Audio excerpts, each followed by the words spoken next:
আর কিছুক্ষণ পর BNP chairperson Begum Khaleda Zia গুলশানের বাসভবন ফিরোজা থেকে বিমানবন্দরের দিকে রওনা দিবেন। দীর্ঘ ৭ বছর পর বেগম খালেদা জিয়া চিকিৎসার জন্য লন্ডন যাচ্ছেন। এটিকে কেন্দ্র করে কিন্তু দেশের মানুষ এবং দলীয় নেতাকর্মীদের মধ্যে ব্যাপক একটা আনন্দঘন পরিবেশ। রাস্তায় সড়কে বিএনপির নেতাকর্মীরা কিন্তু তাকে বিদায় জানানোর জন্য দাঁড়িয়ে রয়েছেন। আমরা যেটি দেখেছি বিমানবন্দর সড়কে, খিলক্ষেত থেকে বিমানবন্দর সড়কে প্রচুর নেতাকর্মী জড়ো হয়েছেন। তারা তাকে বিদায় দেওয়ার জন্য সেখানে দাঁড়িয়েছেন, তারা তাকে বিদায় দেবেন এবং এই বিমানবন্দরে তার জন্য তৈরি রয়েছে কাতারের আমিরের উপহার হিসাবে দেয়া বিশেষ একটি বিমান। সেই বিমানে করে কিন্তু তিনি যাচ্ছেন।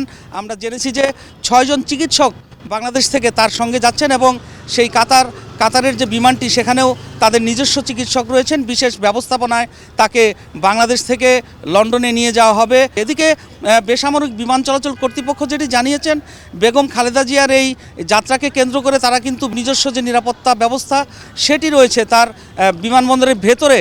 সাধারণ যাত্রীদের যাতে কোনো সমস্যা না হয় বা বেগম খালেদা জিয়ার যাতে কোনো সমস্যা না হয়, বিমানবন্দরের বাইরে সাধারণ মানুষ, এখানে আজকে অনেক মানুষ আসবে, অনেক নেতাকর্মী আসবে বেগম খালেদা জিয়াকে বিদায় জানাতে। সে কারণে কিন্তু আমরা রাস্তায় দেখেছি আইন শৃঙ্খলা রক্ষাকারী বাহিনীরা সতর্ক অবস্থানে রয়েছেন।